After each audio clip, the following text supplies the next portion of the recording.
سبحان الذي أسرى بعبده ليلا من المسجد الحرام إلى المسجد الأقصى والحمد لله الذي هدانا لهذا وما كنا لنهتدي لولا أن هدانا الله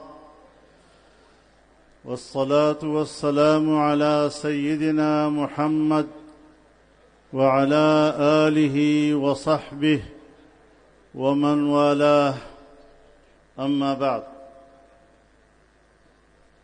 جناب صدر محترم، اکابر علماء کرام، زعماء قوم، بزرگان ملت، میرے دوستوں، میرے بھائیوں، سندھ دھرتی کے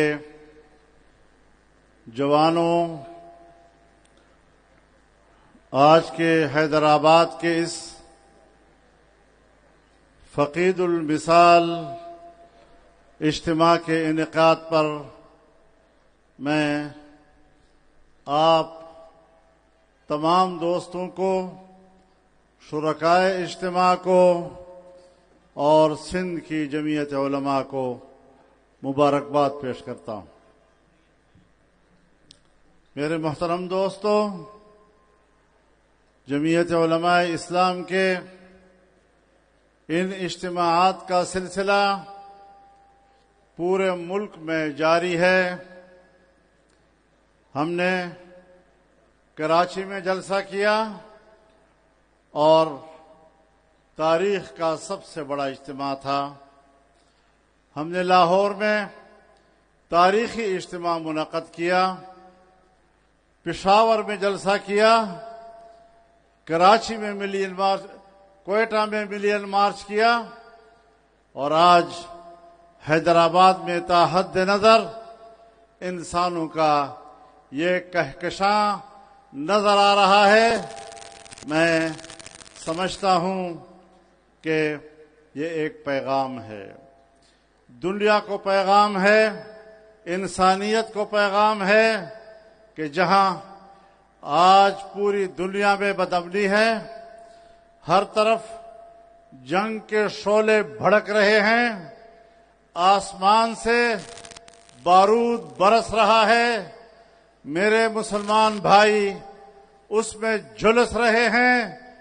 اس دوران جمعیت علماء اسلام امن کے ساتھ کھڑی ہے، جمعیت علماء اسلام حق کے ساتھ کھڑی ہے، جمعیت علماء اسلام اسلام کے لیے، دین اسلام کے لیے اور اس وطن عزیز کو ایک حقیقی معنوں میں فلاحی ریاست بنانے کے لیے میدان عمل میں ہے، اور ہمارا پلڑا واضح ہے کہ ہم جنگ کے حامی نہیں ہیں، ہم امن کے داعی۔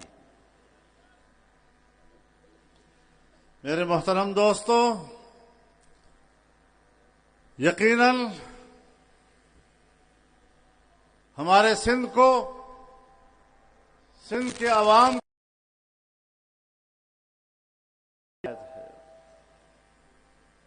اور یقیناً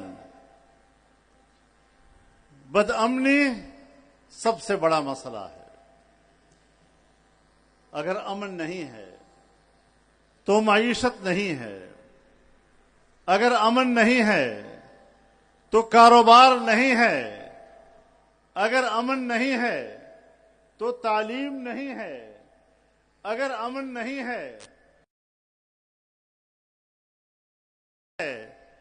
اور سب کچھ ہے تو اس امن میں ہے، اور قیام امن کے لیے جمعیت کا ایک ایک کارکن آج میدان عمل میں ہے۔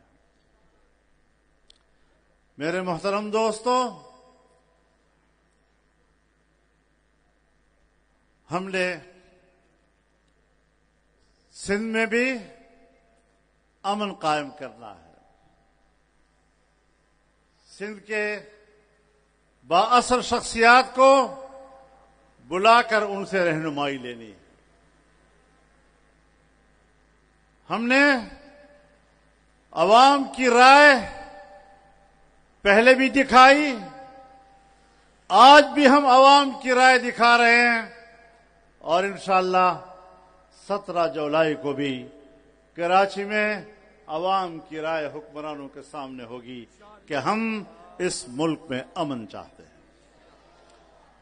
میرے محترم دوستو، جو لوگ اپنے آپ کو حکمران سمجھتے ہیں یہ حکمران نہیں ہے۔ دھاندلیوں سے کوئی حکمران نہیں بنتا، ورنہ میں کراچی کے حکمرانوں سے لے کر اسلام آباد کے حکمرانوں تک چیلنج کرتا ہوں، پاکستان کے کسی شہر میں عوام کا اتنا بڑا اجتماع منعقد کر سکے جو جمعیت علماء اسلام منعقد کرتی ہے۔ یہ علماء کی جماعت عوام کی تائید کے ساتھ چلتی ہے۔ مولوی بظاہر تو مسلح پر اکیلا نظر آتا ہے، لیکن ایک بہت بڑی جماعت اس کے پیچھے اللہ کی عبادت میں مصروف ہوتی ہے۔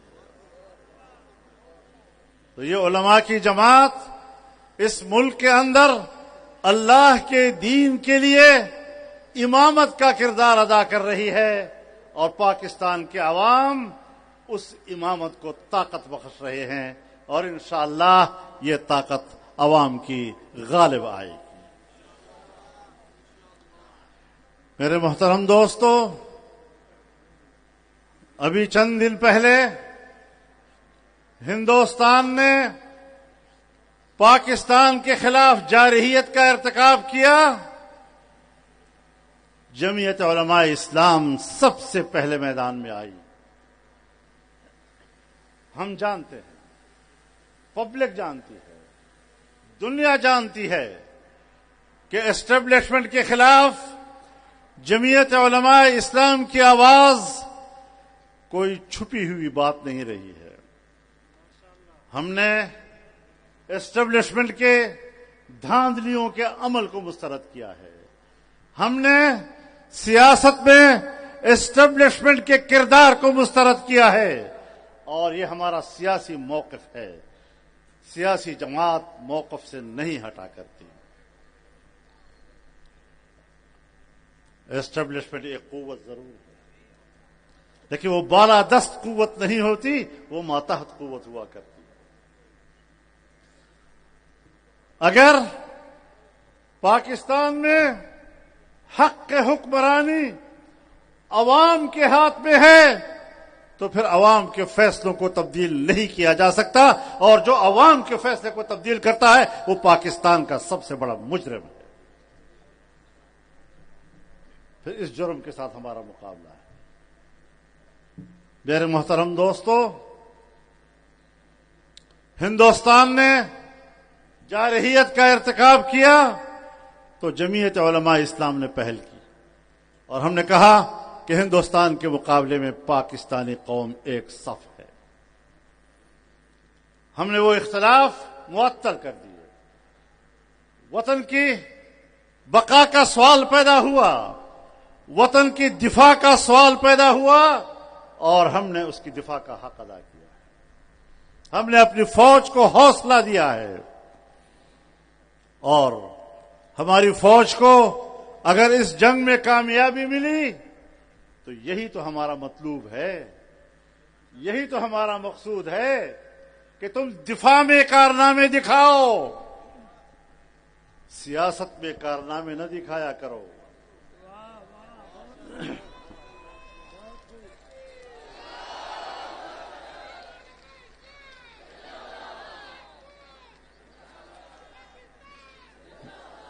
دفاع کے لیے کردار ادا کرو گے، ہم تاج کی طرح سر پہ رکھیں گے تمہیں، لیکن زبردستی سر پہ بیٹھنے کی کوشش کرو گے تو ہم ٹکنے بھی نہیں دیں گے۔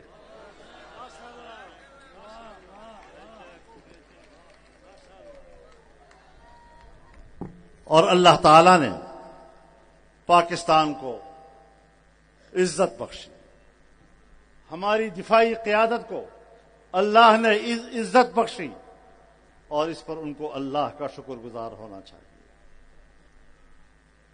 کسی فخر اور تکبر کی طرف نہیں دیکھنا چاہیے۔ یہ اللہ کی نصرت سے ہوا ہے۔ آج اسرائیل جو صرف عرب دنیا میں نہیں بلکہ اسلامی دنیا کے اندر ایک ناسور کی حیثیت رکھتا ہے، اور برطانوی سامراج نے اسرائیل کا خنجر جو عربوں کی پیٹھ میں گھونپا، آج بھی اس سے خون رس رہا ہے، لیکن انشاءاللہ اسرائیل کو اپنا خون چاٹنا پڑے گا اور وہ اسلامی دنیا پر دسترس حاصل نہیں کر سکے گا۔ میرے محترم دوستو، جب سے اسرائیل قائم ہوا 1948 میں، اس وقت سے اس کی پالیسیاں جارحانہ ہیں۔ جب اسرائیل بنا تو اسرائیل کے پہلے صدر نے اپنی خارجہ پالیسی کے اصولوں کا اعلان کرتے ہوئے پاکستان کی طرف اشارہ کیا کہ ہماری خارجہ کی پالیسی کے اصول میں سب سے اولین بات یہی ہوگی کہ دنیا کے نقشے پر ایک نوزائیدہ ملک کا خاتمہ کریں گے۔ یہ پاکستان کے خاتمے کی بات کر رہا تھا، اور پاکستان نے پہلے روز اسرائیل کے بارے میں جو موقف اختیار کیا، قائد اعظم محمد علی جناح نے کہا یہ برطانیہ کا ناجائز بچہ ہے۔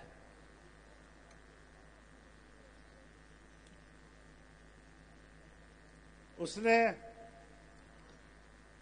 سن 1967 میں عرب دنیا پر حملہ کیا، غزہ کی پٹی،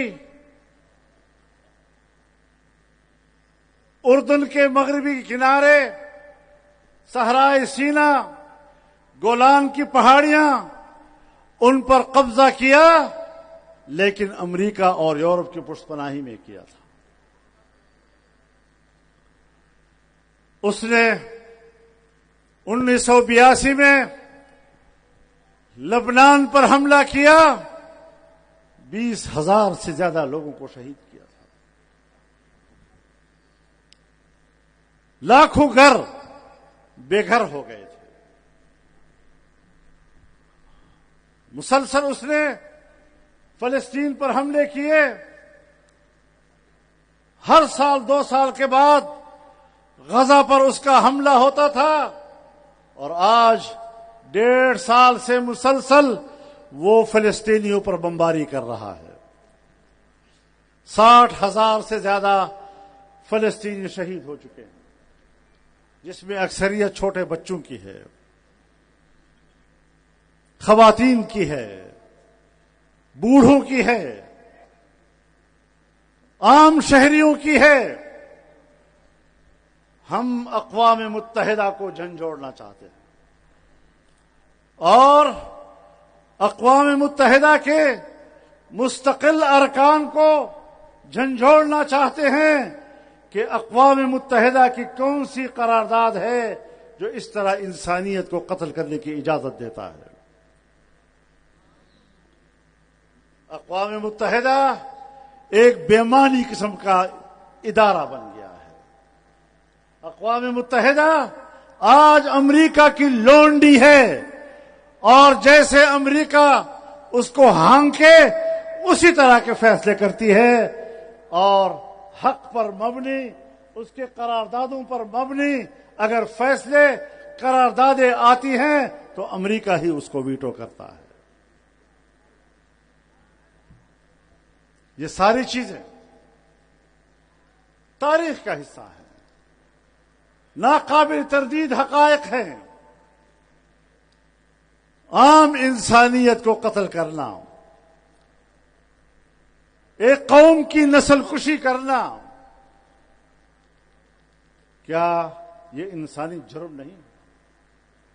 کیا یہ جنگی جرم نہیں ہے؟ اور میں سمجھتا ہوں کہ نیتن اس وقت ایک جنگی مجرم ہے اور عالمی عدالت انصاف نے اس کو مجرم قرار دیا ہے، اس کو گرفتار کرنے کا حکم دیا ہے۔ کسی بھی ملک سے اگر وہ پرواز کرے گا، اس ملک پر لازم ہوگا کہ وہ اس کے جہاز کو اتارے اور اس کو گرفتار کرے، لیکن اس کے باوجود وہ امریکہ بھی جاتا ہے، یورپ میں بھی جاتا ہے، اور کوئی ملک عالمی عدالت انصاف کے فیصلے پر عمل درآمد کے لیے تیار نہیں ہے۔ اقوام متحدہ نے سن 1967 کے اسرائیلی قبضے کو ناجائز کہا ہے اور ان علاقوں کو متنازع قرار دیا ہے، لیکن آج بھی اس پر کوئی عمل درآمد نہیں ہو رہا۔ اگر کویت پر صدام حسین قبضہ کرتا ہے تو امریکہ اور یورپ لاؤ لشکر کے ساتھ عراق میں اتر جاتے ہیں، صدام حسین کو گرفتار کرتے ہیں اور انسانی جرم کی بنیاد پر ان کو پھانسی پہ لٹکاتے ہیں، اس کی پارٹی کو پھانسی پہ لٹکاتے ہیں۔ وہ تو اس کے اشیر بھی نہ تھا جو آج ہو رہا ہے۔ کب تک انسانیت سوتی رہے گی؟ اور جمعیت علماء اسلام آج یہ فرض نبھا رہا ہے کہ وہ دنیا کو جھنجھوڑ رہی ہے، امت مسلمہ اور ان کے حکمرانوں کو بتا رہی ہے کہ آج اگر فلسطین کی باری ہے، اس کے بعد پھر اگر لبنان کی باری ہے، اور آج اگر ایران کی باری ہے، تو کل کس کی باری ہو سکتی ہے؟ یا سعودی عرب کی باری ہو سکتی ہے اور یا پاکستان کی باری ہو سکتی ہے۔ نعرہ تکبیر! مرد آباد مرد آباد مرد آباد مرد آباد! میں اعلان کرتا ہوں کہ جس طرح آج ہم مسجد اقصی کی آزادی کے لیے فلسطینیوں کے شانہ بشانہ کھڑے ہیں، عرب دنیا کے شانہ بشانہ کھڑے ہیں، اگر حرمین الشریفین کی طرف انہوں نے پیش رفت کی تو دنیا کا ہر مسلمان حرمین کی حفاظت کے لیے میدان میں اترے گا، قربانیاں دے گا، اپنا خون بہائے گا، لیکن سرزمین عرب اور حرمین الشریفین پر اتنا پاک قدم کو آنے کی اجازت نہیں دے سکے گا۔ نعرہ تکبیر! حرمت رسول پر! میرے محترم دوستو، دنیا بدل رہی ہے۔ اسلامی دنیا 25 سال سے نشانے پہ ہے اور آج بھی اسلامی دنیا کو عقل نہیں آ رہی ہے۔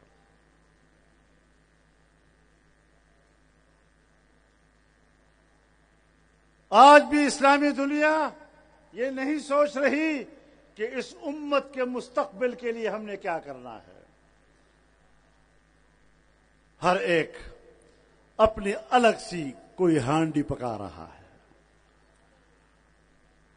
اور اس امید میں کہ میں اس ہانڈی کا گوشت کھاؤں گا، لیکن جب گوشت کھانے کا مرحلہ آئے گا تو نہ آپ ہوں گے نہ آپ کی ہانڈی ہوگی۔ کچھ احساس کرو، کچھ سوچو ذرا۔ ایران اسلامی برادری کا حصہ ہے اور ایران پر اسرائیل کے جارحانہ حملے کی ہم صرف مذمت نہیں کر رہے، ہم ایران کے ساتھ شانہ بشانہ کھڑے ہونے کا اعلان کر رہے ہیں۔ نعرہ تکبیر! مرد آباد مرد آباد! اسرائیل کا جو یار ہے۔ میرے محترم دوستو، آج اس ملک میں عوام کی حکومت نہیں ہے۔ حکمران بزام خیش خود کو حکمران سمجھ رہے ہیں، لیکن خدا ان حکمرانوں کی حالت کسی گھر کے نوکر کی طرح بھی نہ کرتے. ان حکمرانوں سے کسی خیر کی توقع نہیں ہے. اگر امن برپا کرنا ہے تو اس ملک پر جمعیت علماء کی حکمرانی کی ضرورت ہوگی. اگر ملک کی معیشت کو بہتر کرنا ہے تو جمعیت علماء کی حکمرانی کی ضرورت ہوگی. اگر کرپشن کا خاتمہ کرنا ہے تو جمعیت علماء کے بغیر ممکن نہیں ہے. سندھ کی حکومت یا بیچی گئی ہے یا خریدی گئی. بلوچستان کی حکومت یا بیچی گئی ہے یا خریدی گئی. خیبر پختونخوا کی حکومت یا بیچی گئی ہے یا خریدی گئی. اور پنجاب کا تو اللہ ہی مالک. میں فوج سے بھی کہنا چاہتا ہوں, اپنی عسکری قیادت سے کہنا چاہتا ہوں, اور ان کی خیر خواہی میں کہنا چاہتا ہوں کہ آج پاکستان کی کوئی بااثر سیاسی شخصیت ان کے پشت پر نہیں نظر آ رہی. اور اگر پاکستان کی بااثر سیاسی شخصیات کسی فوج کے پشت پر نہ ہو, وہ فوج جنگ بھی نہیں لڑ سکتی. اگر ہماری فوج نے جنگ لڑنی ہے تو جس طرح جمعیت علماء نے کہا آؤ آج ہم ایک صف ہیں, اور اس ایک صف نے کسی ایک طرف سے بھی فوج کے خلاف آواز بلند نہیں ہونے دی. اس نے یکجہتی کا مظاہرہ کیا, قومی یکجہتی کا مظاہرہ کیا. لیکن آج اگر خیبر پختونخوا کی طرف جائیں تو وہاں امن و امان نام کی کوئی چیز نہیں, اور امن و امان تو دور کی بات, کوئی حکومت ہی نظر نہیں آ رہی.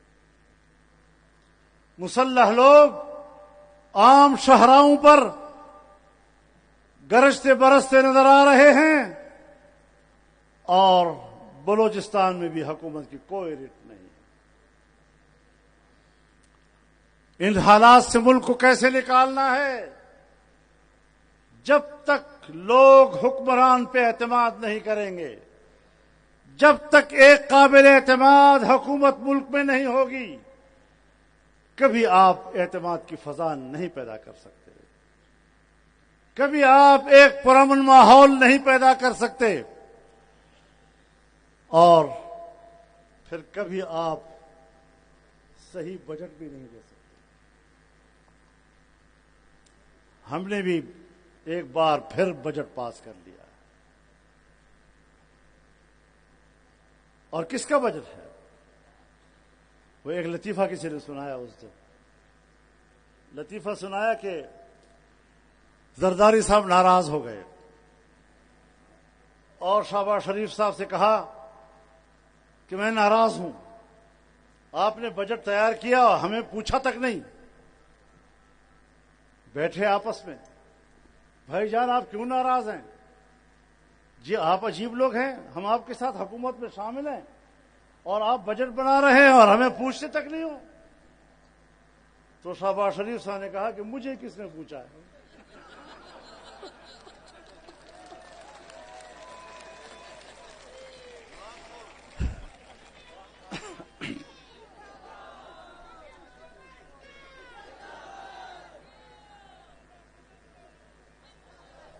کسی کو کچھ پتا نہیں بجٹ کس نے بنایا ہے, کس نے پیش کیا ہے. آئی ایم ایف کے کہنے پر ہم بجٹ بنا رہے ہیں. بناتے بناتے آج پاکستان کی 50% آبادی وہ خط غربت سے نیچے چلی گئی ہے.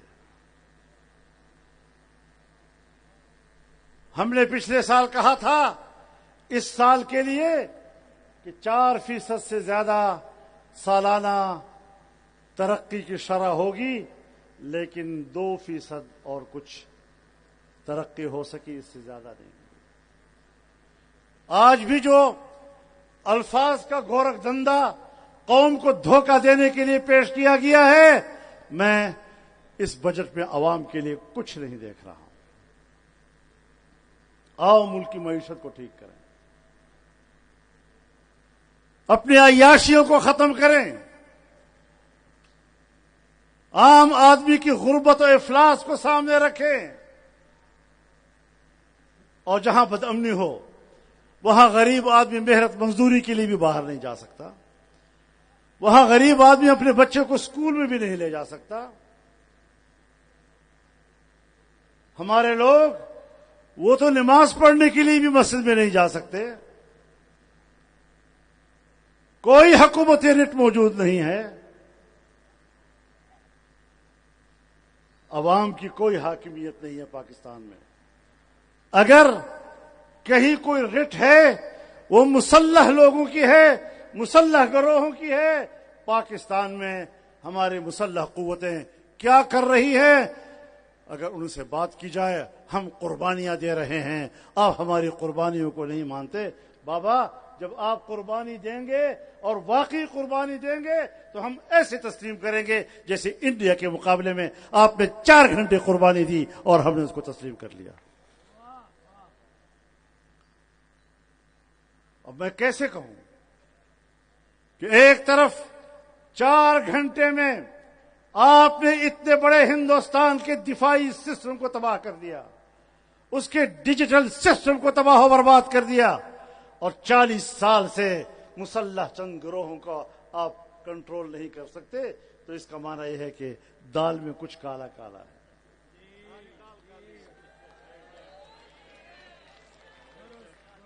ہمارے ساتھی کہہ رہے ہیں ساری دال کالی رکھتی ہے.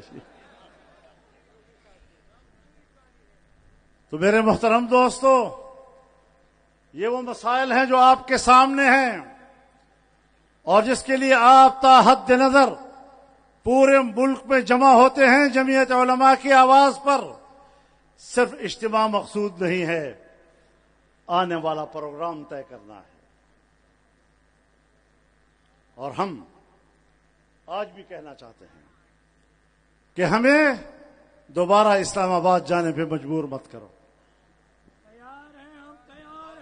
نعرہ تکبیر, لبیک لبیک لبیک لبیک, قاعدہ اشارہ کوا.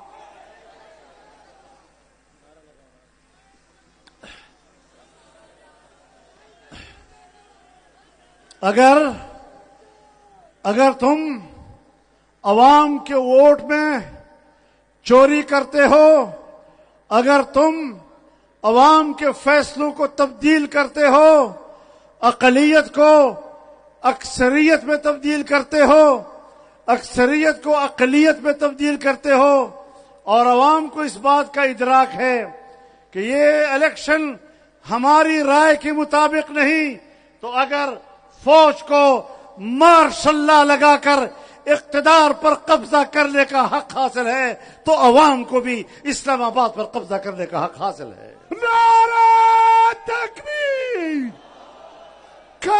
تیرا ایک اشارہ, تیرا ایک اشارہ. میرے محترم دوستو, اپنے اندر بیداری پیدا کرنی ہے, صرف جلسے نہیں کرنے, صرف اجتماع کی نمائش نہیں کرنی.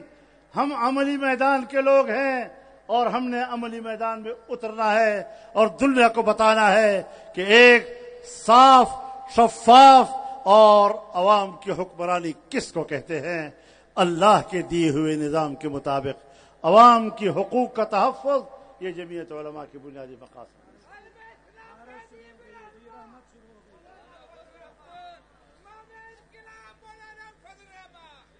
اسلام دین رحمت ہے, صرف قرآن کریم کی تلاوت کا نام نہیں, صرف مسجد میں 2 سجدے لگانے کا نام نہیں, صرف رمضان کے روزے رکھنے کا نام نہیں.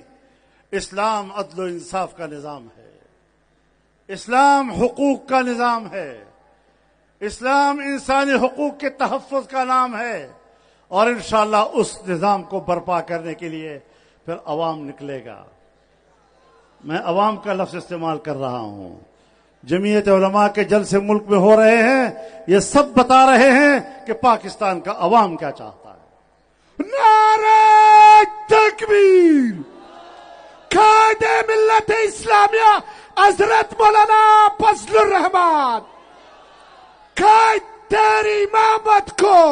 اب میرے محترم دوستو، دوسری جماعتوں کی حمایتیں ختم ہو چکی ہیں. اب اگر امید ہے تو جمعیت علماء سے لوگوں کی امید قائم ہے، اور انشاءاللہ ہم عوام کی امید پر پورا اتریں گے. قانون اور آئین کی حکمرانی ہوگی تو وہ جمعیت علماء کے ہاتھ سے ہوگی. اقتصادی بہتری ہوگی تو وہ جمعیت علماء کی طرف سے ہوگی، جو دیندار بھی ہیں اور وہ کرپشن بھی نہیں کیا کرتے. انشاءاللہ العزیز اب وہ دور دور نہیں ہے. ہم نے آگے بڑھنا ہے، رائے عامہ کو ہموار کرنا ہے، ملکی نظام کو بہتر کرنا ہے، اور اداروں کو بتلانا ہے کہ آپ کو عوام کی خواہشات کے مطابق چلنا ہوگا. آپ کو اللہ کے احکامات کو سامنے رکھتے ہوئے چلنا ہوگا، اور امن کے قیام کی طرف ہمیں بڑھنا ہوگا. امن تبھی آئے گا جب ملک کے اندر انصاف کی حکمرانی ہوگی. اللہ تعالی ہمیں کامیابی نصیب فرمائے، اور اللہ ہر میدان میں ہمارا حامی و ناصر ہو. وآخر دعوانا ان الحمد للہ رب العالمین.